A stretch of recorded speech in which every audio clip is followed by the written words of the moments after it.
Welcome to For the Long Run, the podcast exploring the why behind what keeps runners running long, strong, and motivated.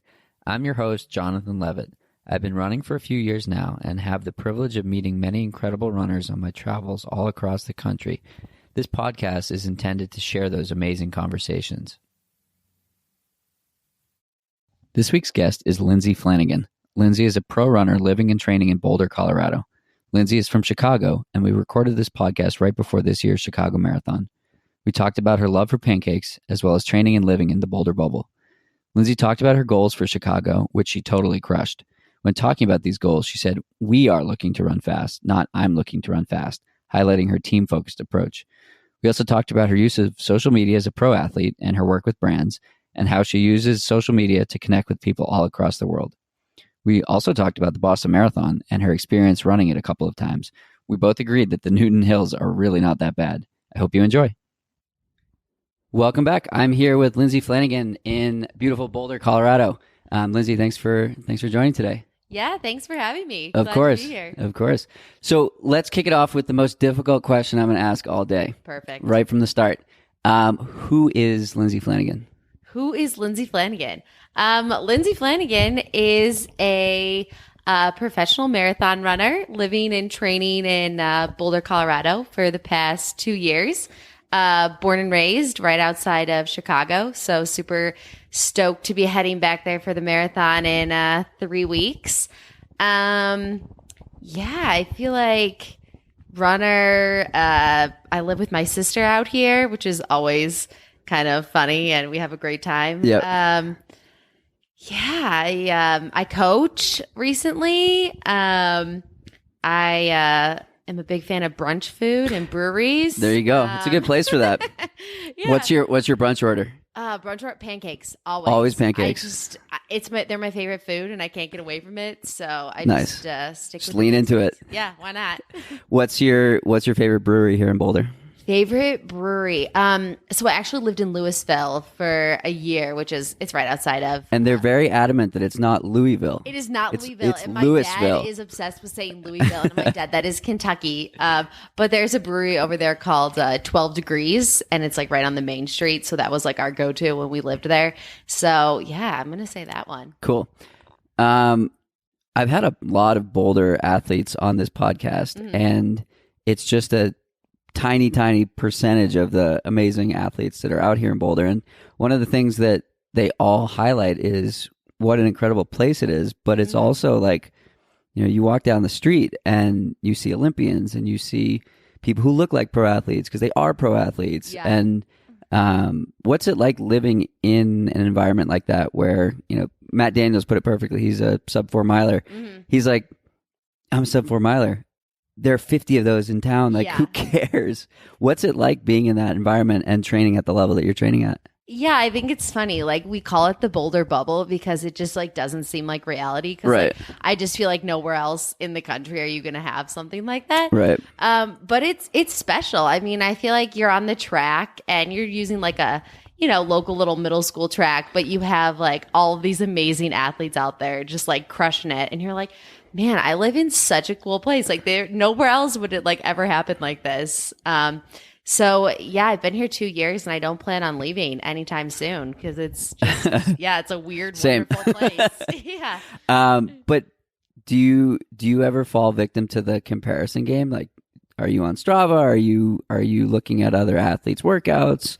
I'm actually not on Strava, and I think one thing I pride myself in is not playing the comparison game. Like anytime someone like wants to like share a workout or whatnot, I think that's great. Like I'm all for sharing, but I think a lot of times we don't know the context of anything else that like, kind of happened in the week. So I just like kind of stay as far away from the comparison game because I feel like if you live somewhere like Boulder, you could totally fall into that trap. Yeah. Like, but I saw this person crushing it the other day, and you're like, Lindsay, you have no idea what they did like all week. So just like take a step back and like don't stress out about it. Cool. So I was talking with Rosie Edwards yesterday. Yeah. I guess that's how we got connected. And she was saying that you all have a fun training group and you're training with each other. And she was talking a lot about like needing to pull back the reins sometimes because, you don't know what other people are doing, but you're in this environment where there's always someone down to run fast and there's always someone ready to rip. No, it's true. And I feel like, I don't know, that's when you have to be like super dialed into your own training and be like, okay, today's like not the day to crush because I have to do that tomorrow. And if I do that 3 days in a row, I might break. Right. So you're constantly kind of pulling back the reins a little bit because it's fun to run with people, but at the same time, you're all kind of gearing up for different races and you're in different, segments of your block. But, it is fun though. I mean, there's a million people to run with here. And so, you can definitely get a little carried away. For sure. How's the Chicago training going?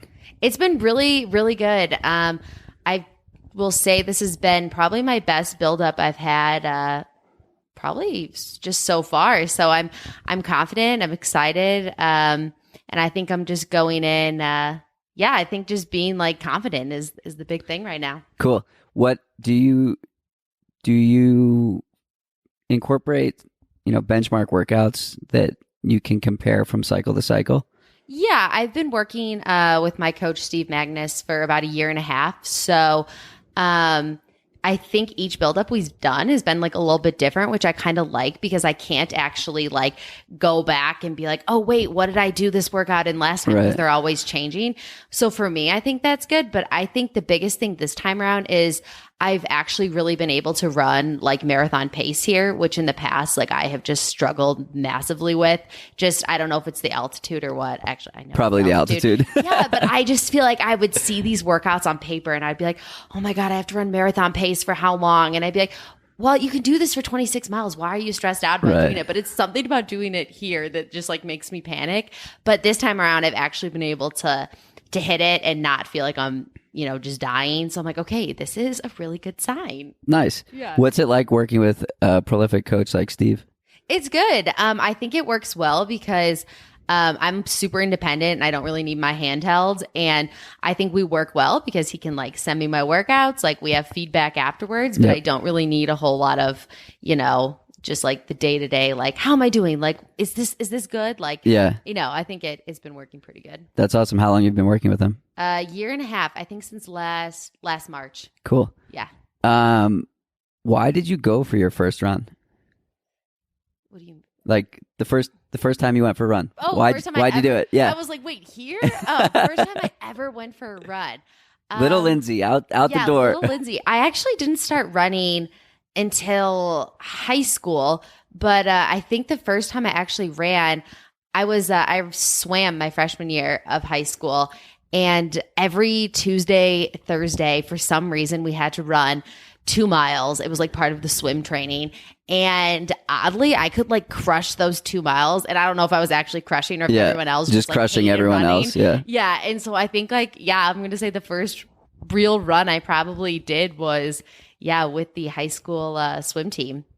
Cool. Yeah. And what was it that you liked about it that kept you coming back?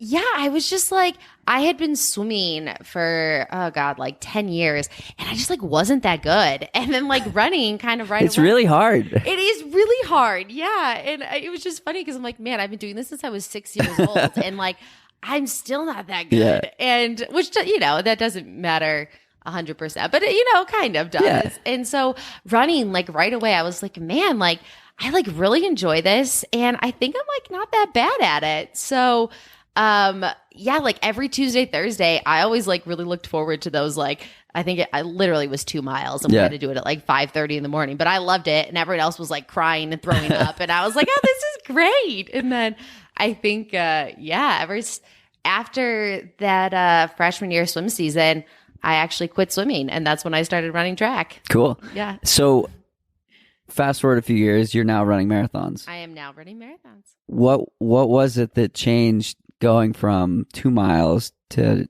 more than 10 times that distance? Yeah, I think college I ran the 10K, and 10K is good, but I felt like I was just like, man, I feel like if I could just go longer, I would be like more successful. So then after college, I joined a training group in DC that was primarily all about marathon, half marathon. Mm-hmm. So did a few half marathons, and still I was like, this is a fun distance, but I still want to run longer. And then I kind of did. I ran my first marathon way too young. I think I was 23 years old. I ran Houston back in the day. And it just kind of kept me coming back. What was it like crossing that first finish line? I remember throwing up, but minus that. Did you get that on photo? I'm sure we have a picture somewhere. It's like, it's ridiculous. I'm like hunched over the trash can. I have a friend who, during a half marathon, she crossed the finish line and vomited, and like mid vomit was captured. Yeah. Oh no, those are the best. Where you're just like, oh, everyone's gonna remember this forever. Yeah. But no, it was incredible. Like I honestly, I had no idea what to expect, and I think I got a little spoiled because to this day, I think that was the best weather I've ever had for a marathon. It was like 40 degrees, beautiful Houston day. But no, it was exciting. And I think the marathon, there's just like so much room for improvement because it's so long that I was like, man, I just want to like keep doing this until I can kind of like really nail it. Figure it out. Yeah. And I by no means think I've nailed it yet, but I think I'm getting like a little better each time. Cool. So walk me through a marathon for you.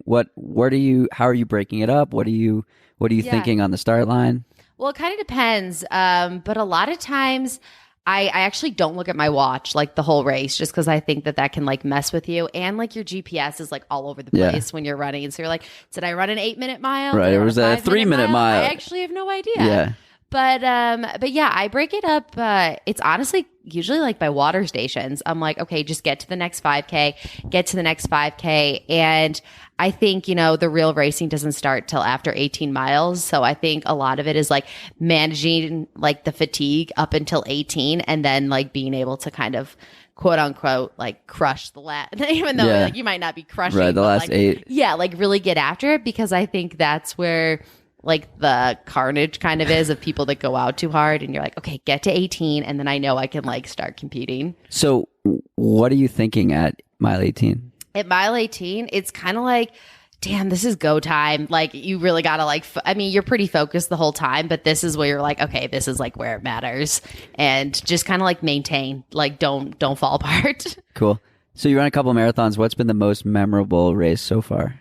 The most memorable was Boston this year was pretty epic. And that one was memorable. And then I think Frankfurt in 2016, I had been really injured all build up. Like I was contemplating not even going. I was like, I just like don't think this is a good idea. And I went there and I ran a 4-minute PR. It's where I broke 2:30 for the first time. And I was like, oh my gosh, I like almost didn't even come to this race. This is crazy. So yeah, I think that was the most memorable and just being like so like blown away with myself that I'll always remember that one. Cool. So let's go back to Boston. Yeah. So I live in Boston. A lot of the people that listen to this podcast live in Boston, and we love running that race, and we love that. And I love running that race. So what's it like? What's it like as an elite?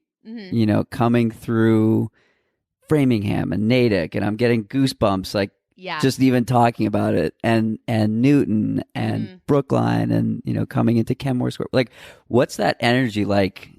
Up at the front. Yeah, it's incredible, and that is one where you have to run so smart because you take off and like you're just roll downhill. Yeah, you roll down the hill and there's like these crazy crowds and you have goosebumps and you're just like, oh my gosh, this is incredible. I want to sprint. And then you're like, okay, no, like rein it in. Reel it in, yeah. But no, I think that is of all the marathons. I've run Boston twice, but it's like it's the only race where it is just packed the entire way with fans. And like I feel like there was always someone that like knew who I was or something. And they're like, you've got this, you could do it or whatnot. And you're like, man, you just don't get that in other races all the time. And like that support, like Houston, when I ran it the first time, there was no one on the course at one point. I didn't even know if I was on the course anymore because I was like, I'm not running with anyone. There's no one out here. But Boston, no, it's like a whole nother world. And that's why I just want like everyone to do it. And I know you have to qualify and whatnot, but I'm like, God, I just want everyone out there to be able to experience this. I know, so cool. I know. I ran in 2015 and 2017 and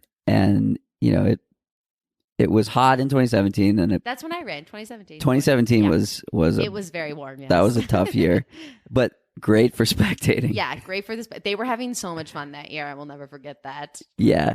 What was the other year you ran? And then I ran 2017. This past year, and then, yeah. This year. How was the weather when you ran this year? I know it was all over the board. Yeah, it was funny. We got on the bus at it was probably 6:30 in the morning, and it was just like the most torrential downpour, and it was rainy, it was windy, and I think all of us wanted to cry. We were like, "Oh my god, it's gonna be like last year." So we get on the bus, and it's just downpouring the whole way out to the start because you're on there for an hour. Right, literally, it's like a school bus, and you're getting wet inside. Yeah, and I'm looking around, and everyone looks like they're gonna throw up or cry, and I'm like, "Oh my god, this is so sad." But then we get off the bus to go into the little church where you are staged, and the weather it completely stopped raining, cleared up. Well, that's because you're 40 miles away. Yeah, and I was like, oh my gosh, I think this might actually be all right. And then by the time we started, I can't even remember how, it might have been in the 60s and maybe humid. Yeah, it was super nice in the morning. Yeah, it was nice though. It wasn't raining. But isn't that bus ride just the most? Oh my gosh, it's the worst because you're on the Mass Pike, and it takes an hour, and you're I have to run back. Yeah, you're just sitting on there, and everybody's just really tense, and you're just oh man, this is not my favorite part of the day. So what are you thinking about when you're getting ready to race and you think it's going to be completely shit weather? Yeah, I think honestly, training in Boulder this winter was horrific. It was our worst winter ever. And I was just running outrageous road loops and doing ridiculous things. But I think in that situation, you're okay, well, I've run in chaos all winter. So if it turns into being just a crap day where you just have to go out and compete and deal with some outrageous element, all right, I'll be okay. I'm from Chicago. I used to run in negative degrees. I ran in the horrible winter of Boulder. I got this. So yeah, I think that bad weather training is really understated. Yeah. No, I mean, when you're doing it, it was awful here all winter. But I honestly think, it just prepares you to kind of mentally be ready for anything. Definitely. So Chicago, what are you going in thinking? Do you have a set goal? What's the game plan? I'm going to Chicago to run fast, and I think that's why everybody goes to Chicago. But I think with the wind at your back, hopefully. We're gonna have this huge tailwind. The windy city. Yeah, it's gonna be amazing. But no, I'm going there with the hopes of running a pretty big PR. I've run within the same time 3 times, and I'm all right, we're not going. I talked to my coach back in July when we were kind of talking about things, and I'm I'm not going to Chicago to run 2:29 again. We're going there to try and do something pretty cool. Nice. So I think my whole support team's on the same page, which is kind of fun. We all kind of talk about the big goal, but I think we're looking to run pretty fast there. Cool. I love how you say it we're looking to run fast. It's not I'm looking to run fast. Yeah. Well, I just feel I have so many people that are behind me right now, and it's such a team effort.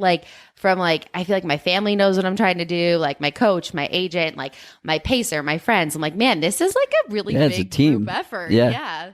That's awesome. So, I have to say, you win the award. Speaking of fast, you win the award for fastest outreach to confirmation of podcast ever. Yeah. It was probably within 30 seconds. 6 minutes total. Yeah. Instagram, and I was who's messaging me on Instagram? And I was oh yeah, I can do a podcast. I'm not doing anything. So, how do you use social media as a pro athlete? It's a question that I love asking, or I love hearing about. Yeah. What's your approach to social media? Yeah, I think. I always say I love it and I hate it at the same time. And I love it because we can connect to, so many people across the whole world. Right. And, we all feel kind of unified by this running thing that we do. But then I do feel there's times we kind of talked about earlier, the comparison game, right, where you go on there and you see what everyone's doing and you start being oh my God, should I be doing more? Should I be doing less? Is this right? And that's kind of where I'm all right, I don't love it for maybe that aspect, right, but for other things, no, I do think it's pretty cool. I think we're connected in a different way than we ever have been before. And no, I think it's a good tool. Cool. Walk me through a week of training, not necessarily the workout itself, but how do you and Steve set up your week? Yeah, normally it's 2 or 3 harder days. We kind of have played around with some things this time compared to other buildups. So, are you on a 7-day program? Yeah. So how it's kind of gone this time around is Sunday will either be a it's always a long run, but it might have every other week. It has a workout in it, like of some sort of marathon-esque pace. So that's pretty much every Sunday we'll have that, either long run, which a long run in itself is always more of like just a hard effort day. Even if it's not a workout, you still have to like get moving. So yeah, Sunday kind of like ends everything. Then Monday is like my walk jog day, like literally like sometimes like 9+ minutes. Yeah. I'm just like, don't look at the watch, just like get it done. Tuesday has normally been like speed work. I've actually been on the track like at least once a week this whole build up, which is good because the track is so honest. Like it doesn't lie, and you know like exactly kind of what where you are. Yeah, which has actually been good coming from the winter where I was running these outrageous loops and I was like, oh, it's all effort. No, it's fine. Like, Right. Yeah, where this time around, I'm like, no, I think we really need to actually know what I'm doing. Right. So yeah, Tuesdays normally typically some sort of like speed or whatnot. And then Wednesday I'll do, I was going high up to like mags or something for like kind of a longish run, but I've kind of taken that out. Like just, we're only 3 weeks out now. So I'm like, for like hill workouts or just like a strong, like hilly run because I mean, obviously Chicago, I'm trying to run fast, but the trials, we also have to look at that and just like maintaining the strength. So, Wednesdays typically was like a hilly or just like a longish type run. Thursday, and I usually cross train on a Wednesday as well. I get back to my roots and I like splash around in the pool. So I do nice. that. It's so good for recovery too. Yeah, it's good. I actually have to do that later today, which I used to dread it, but now I'm like, no, this is actually nice. Like it's not painful like running is. So I don't even mind it. Thursday is another like easy day. Friday is normally like a threshold type session. I might do it on the track, which some people like laugh at. They're like, how are you doing like 8-mile tempo or whatever on the track? I'm like, no, like you can run fast and you can like get it done. And again, like you can't lie. Like this is what it is. And then Saturday easy and then Sunday hard again. And are you doubling Wednesdays and Fridays too? I'll double Monday, Tuesday, Wednesday's like a swim, Thursday, Friday. So usually 4 times a week. Got it. Yeah. How do you, what do you do from a recovery standpoint? I literally just don't really do that much. I feel like do you nap? I do. I'm a napper. But like the rest of my day after I run, I feel like I'm like very sedentary. I'm like the laziest person. I like don't do anything. But yeah, I pretty much the laziest person running 10 times a week, 12 times a week. I'm just like, how does this work out? But yeah, I nap every day. I'm like a child. Like I can't function without my like hour nap in the afternoon. And it's like, even if I don't fall asleep, I just need to lay down for like an hour. And how many hours a night are you sleeping? So I've never been a great like sleeper. I know some people can sleep like 12 hours, but if I get 8 to 9, like that's fine with me. Nice. Yeah. Do you use any of the, hundreds of options of recovery places in Boulder here? So I actually, there's so many places to go, but no, I honestly, like I have the Normatec boots. So I'm in those probably while napping. Honestly, like sometimes you put them on and you just fall asleep. But I'm in those for like an hour every single day. Sometimes twice if I'm like super exhausted. I'm like, I'm just going to go in again just to be safe. Just to make sure. Yeah. I do that. Normally I get a massage once a week, standard. And then besides that, I don't really do a lot of the other fancy stuff. I know there's like cryo here and there's a million places to go, but I keep it pretty simple. My coach is of the belief that if you have time in the day to do these advanced things, you should either run more or sleep more. Yeah. And so I go with the sleep. Yeah. Nice. Good choice. What is it like with the obligations as a sponsored athlete or as a professional athlete? How do you manage partnerships and things like that while also staying true to yourself? Yeah, I think you just have to partner with companies that have the same values as you and just that are good people behind the scenes. And right now I don't have a shoe sponsor, but I have a nutrition and hydration sponsor. I'm with Sword and Garden of Life, and they're fantastic. And I love working with them. And it's always fun. And I think more than anything, they're just really good people. So yeah, I think you just have to find people that you kind of mesh well with. Definitely. Working on the other side of it for a brand, it's fun to sort of see how just how personal it is. And it's like I was running with a friend yesterday, and we were talking about nutrition sponsors. He's like, "Oh, would you, connect me with your friend over there and this and that?" And it's like, it's not business. It's not a business relationship anymore. It's like friends connecting to friends. Yeah, which is kind of fun because you're like, oh, we're like we're all people. Like we're in everyone has a job. Your job is running, and whatever it might be, and it's just everybody's helping each other out. It's super cool. No, it is cool. I like it. Cool. Switching gears a little bit. What scares you? What scares me? Oh gosh. I think sometimes I think as athletes we worry like about maybe like not living up to our potential or not getting the like maybe you had a great build up and you kind of are a little scared. You're like, wait, but like what if this doesn't show on race day or whatnot? But I think it's good to remember that there's always going to be another race. And that's what I tell myself maybe when these like fears start creeping in. I'm like, oh gosh, like what if it doesn't happen this time? Well, it's like, okay, if it doesn't happen this time, it can still happen another time. Like just like stick with it. So yeah, I think those are two things that I always kind of have to like quiet down a little bit. Like, hey, like stop thinking about that stuff. Yeah. What do you wish some of your fans knew about you? Oh man, what they knew about me.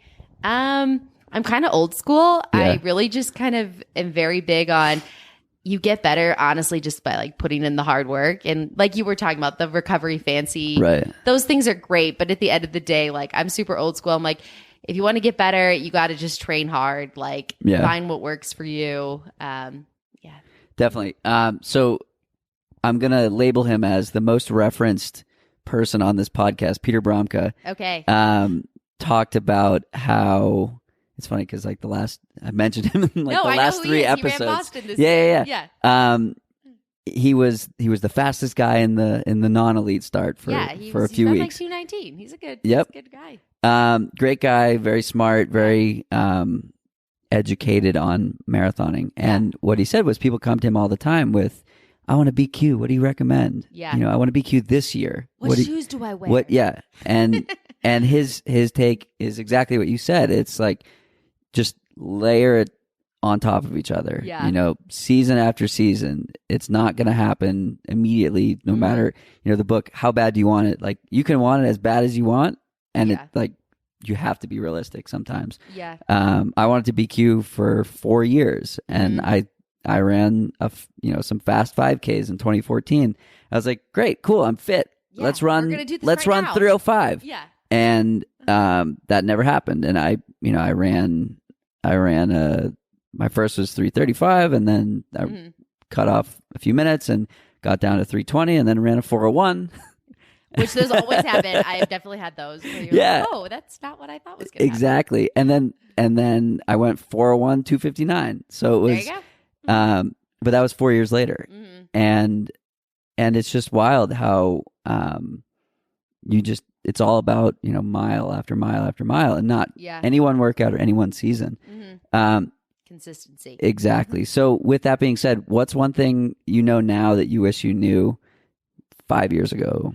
Yeah, I think like my younger self, I think I wanted it like immediately, kind of like, okay, I feel like I'm fit. I'm going to run, sub 230 ASAP. So I was totally fell, victim to like, I need to run more. I need to run harder. And at the end of the day, I think I just learned like, I was like fighting my body. I wasn't exactly like I wasn't like absorbing what I was putting in because it was just like the struggle. What do you mean you were fighting?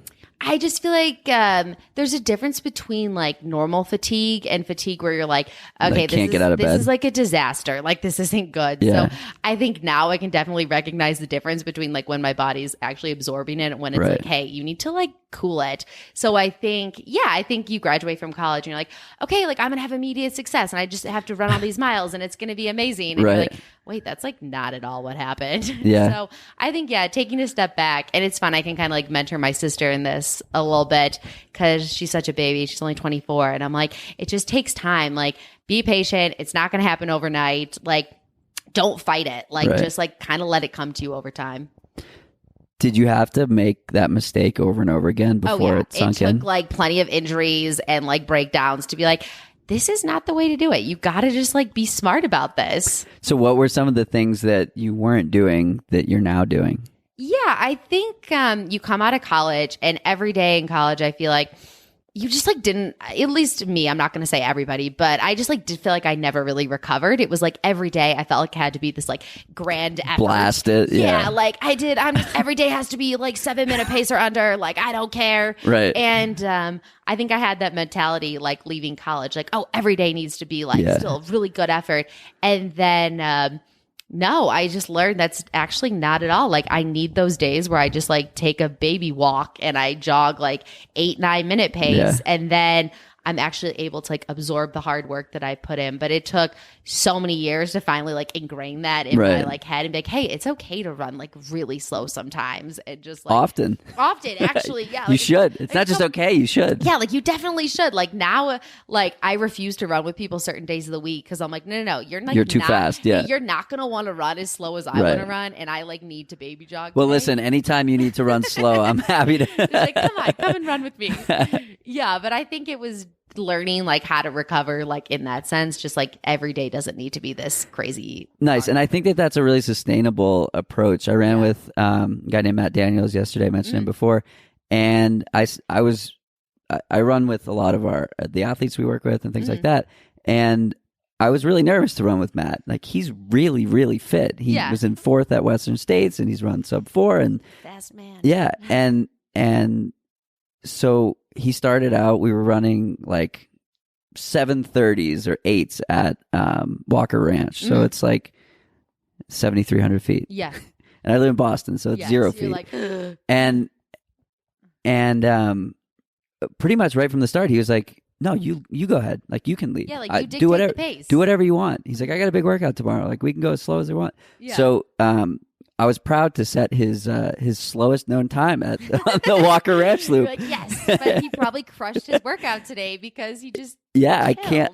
As did I, and I can't wait to find out how his workout went with his super fresh legs. Yeah, that's awesome. But I think that's so key that it's that demarcation between or that delta between hard and easy that so many amateur runners miss. And if you're an amateur runner running 7:30 easy pace, when the pros are running 8 and 9, you're like tone it down. Shalane runs 8 and 9, and everyone is running 8 and 9. Like people who are winning races and the fittest athletes out there are running 8s and 9s. Like do that. No, it's true, and I think I trained with a lot of Kenyans and Ethiopians right after college, and they would be like 10-minute pace, where it like actually hurt to run that slow. But I was like, damn, like these people are like crushing me in workouts. Like I really need to tone it down. I heard that Kipchoge runs like he'll ease into his easy runs at like 9:30. Oh, I don't doubt it at all. Like that is just how they do it. But I mean, they're so good. So it's like clearly we need to take note. So for sure. So what are some things that you know as a pro that you think amateurs should be more aware of or be more mindful of? Yeah, I think not crushing it every day is huge. Like even the athletes I coach now, I'm constantly like, please just like take it easy, like take it easy. Yeah. And they think they're running easy, but I'm like, no, guys, really take it easy. You should be able to have a full conversation. Yeah. And I think also like not being like married to a specific schedule. Like if life gets crazy, especially for people that don't get to just lay around and nap all day like I do, like, like things are going to come up, or you might be like really tired because you were had to do something with your kids all day. So I think like being flexible is huge and being like, I know the paper says I have to do this, but like maybe we should take a step back and like think about changing it. And I think not being like so rigid is really big. And that's what I always like tell people. I'm like, the people I coach, I'm like, hey guys, like if something's not working, like let me know and we'll just like change it. Like don't feel like this is exactly what you have to do just because I wrote it down. Jesse Thomas has a really good quote, and the quote itself is, I'm blanking on the actual quote, but it's something along the lines of like, a plan is just a plan. Yeah. And it's there for guidance, but you need to, I'm butchering it, but that's the point. No, exactly. Like, so like be a little bit flexible. And I think again, like my younger self was like, no, this is what it says. This is what I do. And now I'm like, no, like that's not exactly like how it needs to be. So fast forward 5 years, where are you? Where am I? Still in Boulder, obviously. Still in Boulder, a lot wiser. After many, injuries and things, I feel like I'm a lot smarter about the way I train. But I feel like I'm in a good place. Like, I'm glad where the direction my running's going. I feel like I have a good life balance here in Boulder, a lot of friends, and I think it's important to keep not to be like a hermit all the time and like still incorporate like some fun into your life. But yeah, I think I'm in a really good place here. Cool. Yeah. Let's talk about balance. Yeah.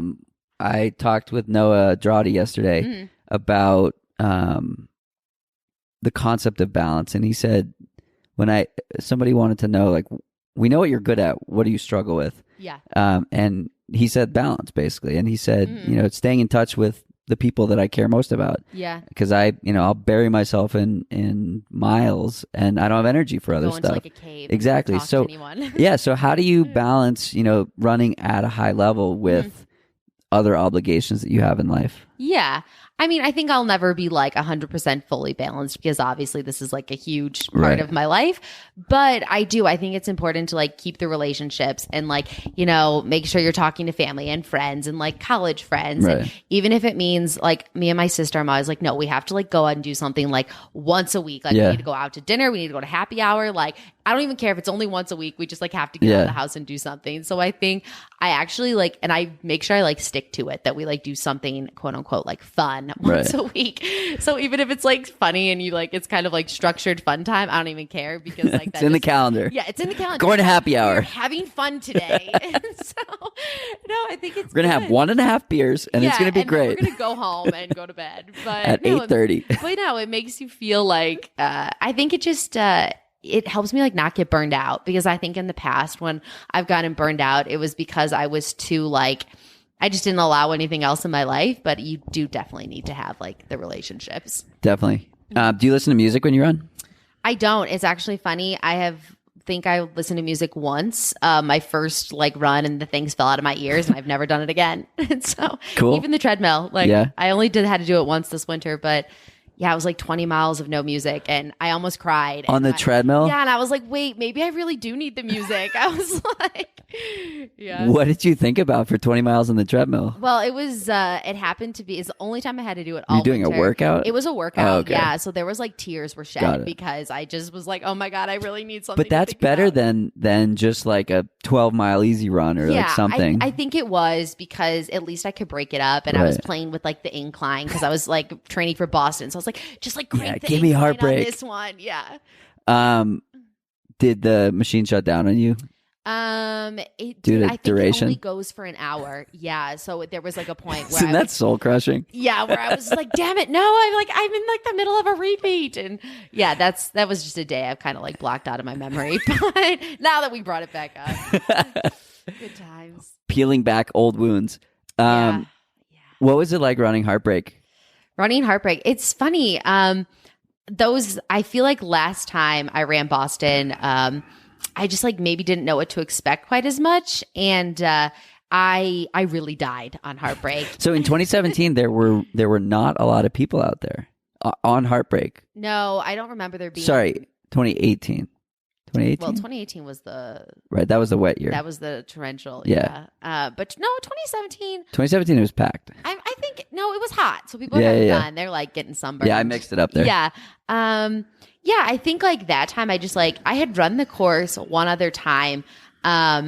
But still, like, I think I just, like, didn't quite know what to expect. But this time around, having done it before, like, I think Boston's a course that, like, favors you if you've done it before. Yeah, for sure. I kind of, like, knew what to expect. And I was telling someone this, and they laughed at me, and they're like, you're crazy. But I was like, I felt like when I got to the hills this time, there was more downhill than uphill. Like, and someone was like, you're insane. Like, there was so much uphill. That's absolutely correct. So I live, like, right off of mile 24. Yeah. And so pretty much all of my long runs or just I'll go out to the firehouse and turn around and run back, and it's like 14 miles, and I hate running out, but I love running back because there's down, right? They made me feel crazy. No, you're 100% right. The way that the hills work, you have these big, there are 4 of them, you have a big hill and then a long slow descent, and then a big hill and a long slow descent, and so you get momentum on the long descent. Yeah. And so if you come in appropriately, like that should be the fastest part of the course. Yeah. Mile 19 can be insanely fast. Yeah. Which is crazy, but and that's where you can open it up. I love that mile so much. But I think maybe I ran it better this time around, but I was like, wait, like I think the hills are like kind of over. And I actually think there was like a lot of down this time. Yep. I had a workout 2 weeks ago that I did as a tempo from the base of Firehouse. Yeah, the Firehouse. And it took me a minute beyond the top of Heartbreak. And my coach gave me permission to like go into the well on this one. And I just blasted it. And that mile 19 it's that stretch after, where is it? It's the stretch after the mile 18 hill. Yeah. So you go up right at the Firehouse, and then you go down a little bit, and then you go up again. And then it's that long sweeping turn. Yes, I know exactly where this is. Yeah. Before you get to the city hall. Yeah. And like you can just rip it there, and it's so fun if you've run like appropriately. Yeah. Because I definitely was in the other realm in 2017. Inappropriate running. Oh God, this is not good. And the funny thing is, a lot of people will crest Heartbreak and say, "Where was Heartbreak? Where was Heartbreak Hill?" Because it's not that bad. It's not that bad. It's all things the stuff considered. That came before it. Right. Yeah. It's still a half-mile hill. Yeah. It's hard. It's not. It's not that bad. No. It's not like what you have out here in Boulder. And I think, running in Boulder on just some outrageous hills, you're like, wait, like that's not that bad. And there's oxygen, so I'm going to be okay. Totally. So let's talk about like functional training on this type of terrain. So like today I ran Lion's Lair, and it's just 2 miles straight up of like mostly smooth trail. Yeah. So you have all these like incredible training grounds that are super functional. So do you and your coach build in, specific places for workouts? You mentioned Magnolia Road. Yeah, I think, well, since he doesn't live here, it's kind of like up to me to like just kind of pick where I want to do it. But like for a Boston, it'll say like this needs to be done on like, a rolling, like pretty difficult route. Yeah. So then I go, all right, where's like a really difficult route? They're all difficult. And then I just like pick one of them that I'm kind of feeling. Yeah. But I mean, he'll give me like, I want this like flat or hilly, but it's up to me to like pick the spot. Cool. Do you go up higher often? I was a lot this summer. I was like pretty out of shape because I like took quite a bit of downtime after Boston. And I was like, I'm just gonna like get up there and run a lot of like in Netherland and So I would go to Mags. I ran Gold Hill, which I'm not sure if you've done that one, but that was another one where like I thought I was gonna die, and I was like, I don't ever want to come back here. Yeah, but I think Netherland is great. And like Mags, I mean, some people will say it's just like the worst run ever, but I think it's like not compared to some of the other ones. It's really not that bad. So that was kind of my go-to. Do you want to explain what Mags is? Yeah, Magnolia Road. It's I want to say it's a 7.5 mile long dirt road. Just like rolling hills the entire time. It's at like I want to say it's 8 to like 9,000 feet. Yeah, it gets up to like 8,500 or something like that. So it's manageable. You're not like for me, like anything over 9,000, I think is like a sufferfest. Yeah. But yeah, it's basically like a staple run. I think wasn't it like CU was like kind of the first like team that kind of did it. But if you go up there on a Sunday, you're probably going to see like half the people in Boulder. But yeah, I did that run a lot this summer. Cool. Yeah. Do you do anything different nutrition wise living at 5,000 plus feet? Yeah, I think for me, I just like err on the side of caution when I'm at altitude, and like you just don't want to get injured. So you have to eat more, and you have to be like pretty, good about your recovery. And then I also think just like with iron, I take double the amount of iron when I'm up here, just because I've like my iron, like I trained in Albuquerque back in the day, and I just remember my iron like plummeting as soon as I went up there, and I was like, never again. Yep. So now I make sure like in the beginning of a marathon buildup, I'll go like get the iron checked, make sure it's fine, but I still stay like double on that. And just like calcium, vitamin D, things like that. Cool. Staples. Yeah, I've heard that I work with a lot of dietitians, and their feedback is eat more carbs and drink more water. Yes. And just eat more food. You're always going to be dehydrated, or you're going to feel like it because it's so dry here. Yeah. So that's another thing. Just like, eat more, err on the side of caution. Like just make sure. It's great advice in general. Yeah. What's your post long run refuel? Long run. It's brunch. Like I could eat brunch pancakes at any time of the day, honestly. Yep. So a lot of times I'll go And there's this place, it's outrageous, but I spend like $15 on an acai bowl, like right away because I'm so overheated. Yep. And then I go home and then I have, some sort of brunch. My sister's normally at home and I'll just be like, make me something. Nice. Yeah. So is she running, does she do a lot of running with you? So she actually had an Achilles injury this past summer, but she was like my coach on the ground. Like it was amazing. She like came to all my workouts. She was like yelling split. She's like, I'll be on the bike. I'll hand you water. And I'm like, you're amazing. Like, thank you for like sacrificing the time you could cross train to like come and coach me. That's awesome. Yeah. Are you doing any strength training or is it mostly the pool? Twice a week, strength training. And I used to just like I hated strength training. I was like, this isn't fun. I hate it. Like, I don't want to do it. But, and I was so weak. And I think that's why I was like always getting hurt because I just refused to incorporate that.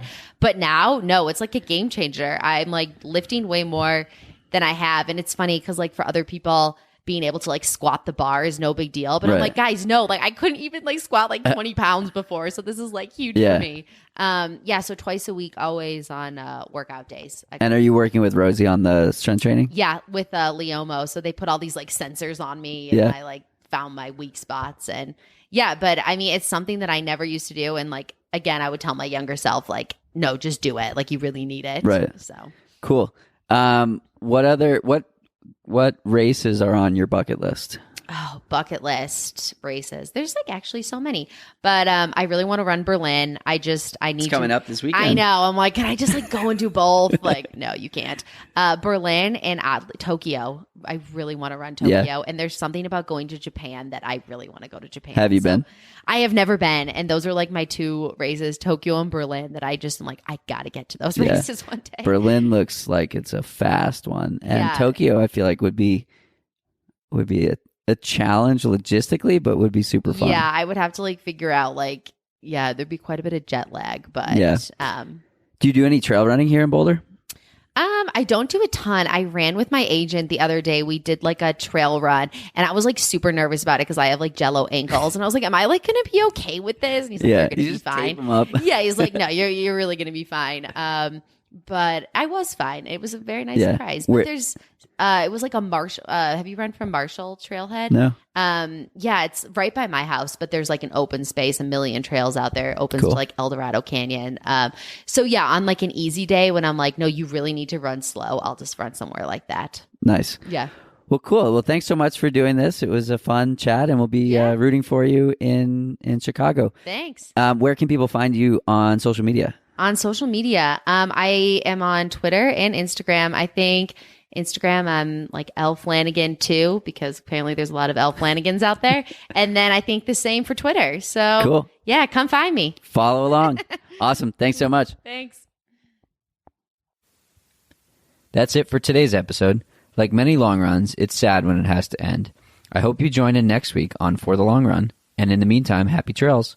If you've enjoyed this episode, it would mean a lot to me if you shared it so that others can find it and enjoy it too.